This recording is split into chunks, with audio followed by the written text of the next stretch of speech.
ఒక వ్యక్తి స్కూల్‌కి వెళ్ళకుండా స్కూల్ మానేసి ఇంట్లోనే ఉంటే, వాళ్ళ పేరెంట్స్, రిలేటివ్స్, నైబర్స్ కూడా స్కూల్‌కి వెళ్ళడం వల్ల తన జీవితానికి వచ్చే యూజెస్ ఏంటో చెప్పి, ఖచ్చితంగా ఎంకరేజ్ చేసి, వీలైతే కౌన్సిలింగ్ ఇచ్చి కూడా స్కూల్‌కి పంపిస్తారు.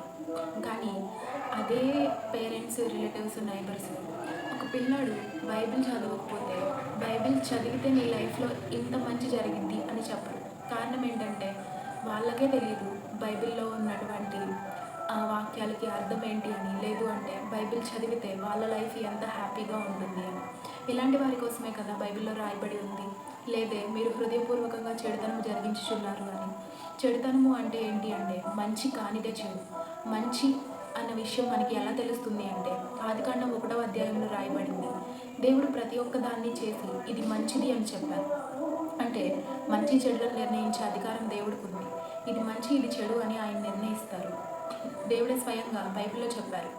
బైబిల్ నా నోటి మాట అని, లేదా వాక్యమే దేవుడై ఉన్నాడు అని వాక్యంలో రాయబడి ఉంది. మరి నీ సృష్టికర్త అయిన దేవుడి నోటి మాటలు ప్రతిరోజు ఉదయం సాయంత్రం చదవడానికి లేదా వినడానికి నువ్వే ఇష్టపడవు. మరి పిల్లలకి చెప్పేదానివి ఎప్పుడు అవుతావు?